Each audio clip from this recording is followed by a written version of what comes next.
Welcome back to Inside the Huddle. I'm your host, David Igono. I'm joined today by Alex Shook, tight end, 1988 to 1991, quarterback supreme, Willie Edwards, 1985 to 1988, and the one and only Owen Schmidt, running back, 2005 to 2007.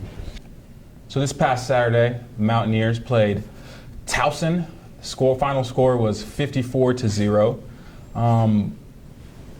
FCS team, FBS team, that was always pretty much going to happen. I think the Mountaineers are undefeated against FCS/1AA teams. I likened it to a nationally televised practice, not to disrespect Towson as much, but to say that the Mountaineers were just fluid. It looked like a practice. The plays, the defense, the special teams are all scripted. So before we jump into the offense, defense, special teams, who are our players of the week? I'll go ahead and start it off.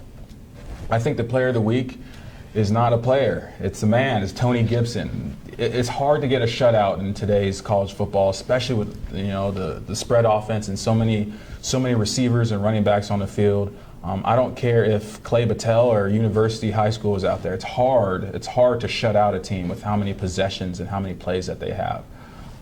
Alex, who's your player of the week? I think the obvious pick's Clint Trickett, 35 for 40. It's tough to do that against air.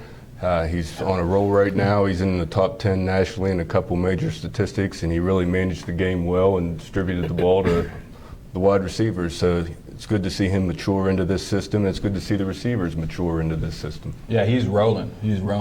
Owen, what about you? I'm going to agree with you here, and I'm going to say the defense. Obviously, big goose egg. Not to reiterate on what you said here, but very impressive. Even though it's a one AA or one championship as they call it. Super strong, good strong tackles. Everyone running the ball, swarming the ball. I thought it was a great effort as team-wise. Well, I'm in the same vein with everyone else. I said the defense. Anytime you only give up 120 yards of total offense, like I said, that's hard to do against the air. You're going to throw some incomplete passes against the air. Guys drop the ball. So, hats off to the defense. They played a great game, and anytime you can get a shutout against anyone, that's what you want. Exactly. Well, let's jump into the offense, WVU offense. Now, the offense was great, but there was a wild card that was thrown into it. Alex, start us off. What did you see in the offense that encouraged you, or it's more of a trend from Alabama? What did you see this past weekend? I see Clint Trickett gaining confidence and building on the game that he had with Alabama, going out, taking care of business against an inferior opponent, distributing the ball 35 out of 40 is a phenomenal completion rate. I see the receivers knowing where to sit down, understanding where to be in their route running. Clint Trickett, when he comes to the line of scrimmage, he's understanding the progression, where he's supposed to be looking for the holes in the defense, as opposed to perhaps last year getting the snap and just trying to find somebody that's open. I think we can see Clint Trickett maturing into this offense, and same with the receivers running their routes. They're sitting down in the holes. They're knowing where the holes are based on what the defense is giving them, not drifting into coverage, doing a good job. Yeah, there's a lot of chemistry there. Willie, what do you think about the offense this past weekend? Great. What else can you say? You won 54-0. My thing is, I'm looking at our running game, and we still haven't had a 100-yard rusher yet. And we had a guy last year, Sims. I think he had over 1,000 yards. So we're going to need some guys to pick it up on offense. We need a guy that can, put pressure on the defense. Now, if we become one dimensional, now teams are going to just, expect the pass and not even respect the rush. So we got to get our running game going so that it'll open up more for Clint Trickett and those receivers, like you guys said earlier. It was nice to see. We got five running backs in the end zone, 5 different running backs. So it was cool to see the ball spread around a little bit. And kind of going off of what you said earlier, it would be nice to see someone kind of just stand out and dominate with a nice 100-yard game. I think we actually have two guys, Bowie and Shell here, who can kind of take that load here eventually. But against Maryland, this isn't a 1AA. This is going to be something where everyone's going to have to bow their back and step up. So I think we're going to need a lot from them, like you said. Yeah, and the other thing too is a lot of people say, well, why do we need to run the ball when we throw for 350 yards? I mean, why do we need to run the ball? Is it just so that we have balance? Balance is overrated when you're winning 54-0. Why do we need to run the ball? Well, we got to keep Clint Trickett healthy for the season, number one. I think he's going to be the key to winning some ball games down the road. So if we're throwing the ball 40, 50 times against Maryland, then we might have some problems keeping him healthy. I'd like to see us get the offensive line lathered up, get Russell Shell lathered up, Andrew Bowie lathered up, and punch Maryland in the mouth a little bit. Right. You take that many snaps as a quarterback, 40 or 50, eventually, you know, the offensive line is going to break down and you're going to get hit, you're going to get rushed. So, you know, again, you know, Clint Trickett is the nucleus of the offense right now. So we need him healthy, we need him on the field. But if you're going to be throwing the ball that many times, eventually they're going to blitz, somebody's going to miss a block, and he's going to get hit. So you got to have a balanced offense when you play the game of football. You just can't be one-dimensional because people will figure you out, and then they'll change their defense based on what you're doing. I think, too, why have a run game? Control, clock control, Yes. time management, game management. And also, you know, former running back, you know, obviously I like to see those guys get the totes, you know, and I think it's a lot more impressive, you know, 400 yards on the ground versus 400 yards in the air. You know, there's speculation there. You know, obviously I'm not a wide receiver guy, but I think just run game, it's an attitude. It gives your team an identity. And along with that, you know, smacking people in the mouth. You know, that's what we want to be. We want to be a hard-nosed team. We want to be, you know, that team from yesteryears, you know, Yes. what we were built upon, you know, and that's a hard edge. So that's, I think that's what we need to come in for, you know, next week as far as with our run game, get that going. Like you said, lather them up, get everything rolling here. Get Maryland's crowd quiet, too. Yeah. Take their Keep heart, them down. take We some don't need morale them. We away. don't need them riled up, you know. Yeah. Yeah, especially after last year. And the other part, I would say, being a defensive guy, the most important part with an unproven defense, so to speak, I mean, they shut out Towson. When you run the ball, you rest your defense. And when you have a 3-3-5 stack against a likewise FBS team with athletes, let's not sleep on Maryland. Maryland has access and recruiting. They're good. They're good. When you run the ball, you protect your offense and you give your you give your offense a chance to control the game, like Owen said. So, I mean, we already talked about the defense having a shutout. What were some good things that we saw with the defense this past weekend? When we watched the Alabama game, we saw no pressure. And when there was pressure, you know, our DBs weren't breaking down, guys come out the edge weren't breaking down. What are some of the good things that you guys saw? We'll start off with you, Willie. Just like you said, we got pressure on the quarterback, something we didn't do against Alabama. This quarterback for Townsend couldn't set his feet. He couldn't go through his progression as far as finding the receivers.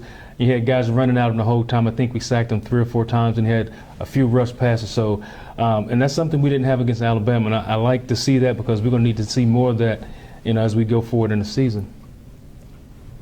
Getting after the quarterback's obviously the number one thing, particularly in this league that we play in, and we did that well against Towson, much better than we did against Alabama. Obviously a mismatch in terms of the type of opponent that we're dealing with, but we're going to have to do that against Maryland, C.J. Brown, and the difficult receivers they have. We're going to have to build upon the defensive performance we had this week. I agree. I think we're going to have to play as a team. A lot of gang tackling. Maryland's a big team, big physical team, always have been. And I think that's going to be something that's, you know, up front, we're going to have to help our guys out.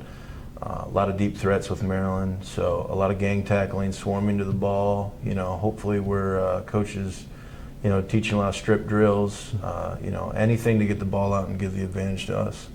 Yeah, well, let's jump into Maryland. Maryland's coached by Randy Edsall, who, I mean, looking at his coaching staff, he has a couple guys that either were coaches in the NFL, the assistant level, or head coaches at the college level. So he has an experienced staff, and it's only a matter of time before this team sort of starts to be ranked in preseason. So he has a good squad. Last week against South Florida, they won 24-17. Basically, what saved their hides was a blocked punt. So let's talk about Maryland. This is a border war. This is not Pitt, obviously, but this is also a team just like Virginia Tech, where honestly we don't really like them, okay? And we want to impose our will against them. What are some things that you guys have seen, whether it's in Maryland or just how the Mountaineers are playing this the start of the season, that we can exploit or that we can leverage for a Mountaineer win? We'll start with you, Owen. Things that I think we can exploit right now. I think the biggest thing for us this game is to forget what happened last week, focus on this game, right off of some of the good things that happened in Alabama, and catch the ball, do the fundamentals well, play sound, hit, run, all that good stuff as far as fundamentals of the game go. But as far as for Maryland, I'd definitely like to see some clock control with the run game. I want to see downfield blocks by wide receivers. I want to see linemen reaching those 3 techniques and getting up to those linebackers. That's what I really want to see our run game kind of help Clint out as much as we can this week, and try to get to that defense. That's what I got right now so far. Well, I agree with you. I think our offensive line, we have to be physical up front. And anytime you throw the ball a lot, your offensive linemen, they're in a pass set mode. And Owen, you said it earlier, it's a mentality. You want to be physical, you want to come out, punch them in the mouth, and impose your will on them and run the ball. So once we get that done, we want to wear them down, and next thing you know, we can drop back and throw the ball and hit our receivers like you said. And our skill guys, I think we match up pretty good with them. Like I said, we probably recruit the same areas since it's a border school, Maryland and West Virginia. So we probably know some of the guys that they have on their team because we probably recruited them. So we know what to expect. But like you said, with their coaching staff, they have a very great coaching staff. They have guys that can get their players ready to play a great game. So we're going to have to be fundamentally sound and be ready to play. I think when we get to C.J. Brown, we're going to have to get him down. We're going to have to tackle him. We get pressure on him, get him down, knock balls down.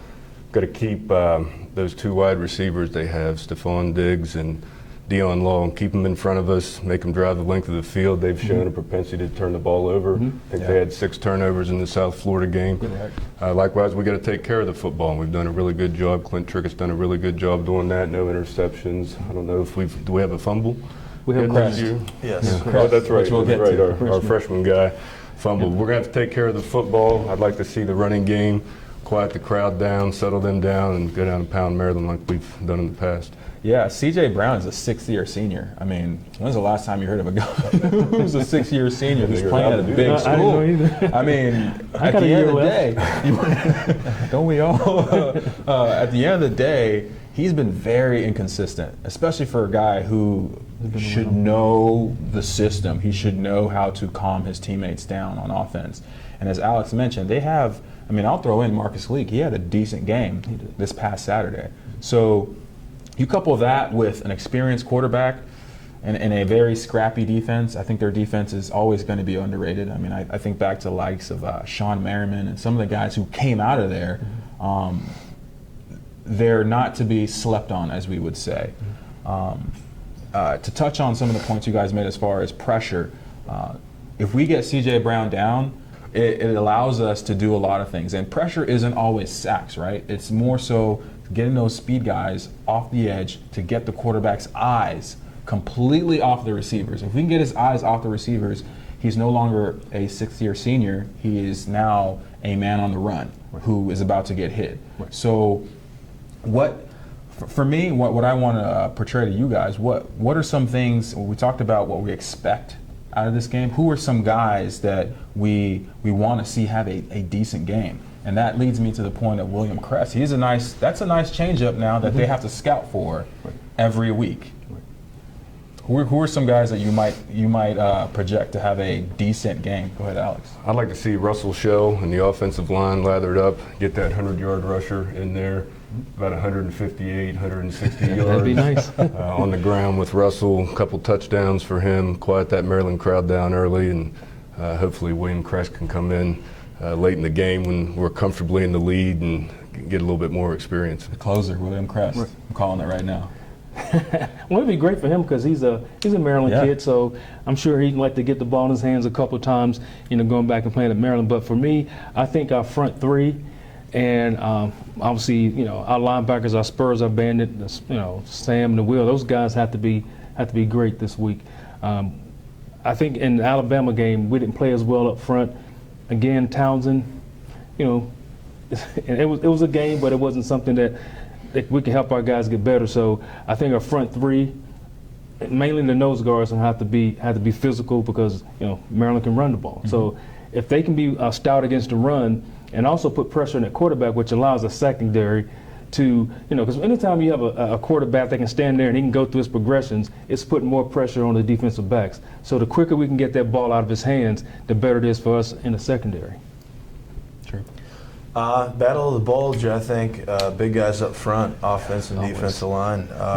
These are the guys. I mean, this is going to be a very physical game. There's a lot of hostility. I hate Maryland. They hate me. I don't care. I mean, that's the way it is. It's going to be one in the trenches. I think this is going to be a physical game up front. Whoever can move this is what it's going to be about. Yeah, I mean, for me, this is a rewind to the Alabama game. It's going to be Carl Joseph and KJ Dillon coming off the edge. And I say that because CJ Brown, he's been relying on his legs more so than his arm the past 2 games. So if those 2 guys can set the edge and force him into mistakes and into the bigger guys, the D linemen, I think he's going to have a horrible game, which is great news for the Mountaineers. William Crest, mention his name. He might be the closer. Let's quickly talk about the quarterback position as far as what does it mean to have a true freshman? I mean, you've mentioned that this guy does not look like a freshman at all. He's built like a Sam linebacker, a strong side linebacker. Even a spur bandit, yeah. What can we expect? Just bits and pieces of him going forward, if anything. Maybe last Towson was a tease. Right. Well, again, we talked about last week, and I brought the fact that he possibly could get some reps in this game, and he did. My thing now is, what do we do with him? Because Clint Trickett, he may be one play away from being, the next guy. Do we want to have this kid playing now? Do we want to save him, give him a redshirt year, and let him, have 4 years to play after that? But we may need him now because he is a great changeup. You go from having a guy standing in the pocket the whole time, now you got a guy who can put pressure on you. Anytime you can get a quarterback that can run and put pressure on the perimeter on the defense, that's hard. I mean, I know as a defensive back, you're not sure whether, do I need to come up for the run or do I need to stay in coverage? And it's hard. And he showed on Saturday night that, people use the word major rest, that run he had for his touchdown, which, I don't know if he's there yet, but I'd like for him to get to that point. And again, the kid is built like a linebacker. And, he's going to be a tough kid to bring down once he gets an open field. I think, to be honest, I'd like to see him not redshirt, just because if we get into some games where we can get him in and get that experience, that's invaluable. Yes. I mean, especially when it's not all on him to handle the full load. He can come in there, when we have big leads, or maybe we are struggling and we just need a change up for a game. That's good experience, I believe. There's no better experience than being on the field. I don't care how much you practice, throwing the ball, whatever. You have to take the reps. So I would like to see him. I don't care if it's throw him at a wideout and maybe do some trickery plays, whatever we got to do. I don't know what's in the bag of tricks with Coach, but he's an athlete, and I'd like to see him on the field. He definitely brings a different dimension in terms of being able to run the ball like that, and I think we can limit the package that he has to work with so that he's not making all of the reads, all of the decisions that the fifth-year senior Clint Trickett can make, being the new guy, true freshman. So we're going to get him experience. I don't think he's going to redshirt. I would doubt that he's going to redshirt because he's going to be the man for next year, and they're going to want to have him game tested going into next year. Right, and I like what you said on getting some game experience. There's nothing like game experience, and and looking back at it, I'm thinking maybe Coach Hoganson put him in a game, so now Maryland has a game plan for this guy. Yes. Which is a pain. It's a pain, right? To have to you add one more dimension. You got now we got a game plan for this guy. He may do this. He may do that. And as a coach, you don't want to do that. You hate that. So I like the thought of bringing him in that game and getting some reps. So now Maryland's they're sitting there going, okay, we got this guy now. We got to deal. We thought it was just going to be a straight drop back passer. Now we got a guy who's going to put pressure on us on the perimeter and also in the secondary. So would you have him in the first half with the game still in doubt? That depends on how much Coach Hoganson trusts him. Yeah. I mean, I'm a gambler, but I would. Just so that they have to think about it. I mean, we talked about it before as far as adjustments. When you have to know, well, 16 might come in, it makes you game plan a little bit differently. But like you said, I mean, maybe not at quarterback. Maybe it's sort of like a wildcat type of thing where he's one of the running backs or something to where they have to game plan for him. So, You know, just him being in the offense, it doesn't matter where he's at. It's, you know, put him as, you know, H-back, whatever. Put him as fullback. Motion him out. I mean, there's endless packages you could really do with a guy like that. Just like, you know, defensive guys know, it's a pain in the butt to have to game plan for one silly little thing. One you wrinkle. know? So that could be a definite advantage for us coming into the game this week. all right. Now we send it out to you guys. What do you think? What do you think? Send a tweet out to me at 7DEI2, and definitely check back at dpost.com, the football section, in the Huddle with, for more updates.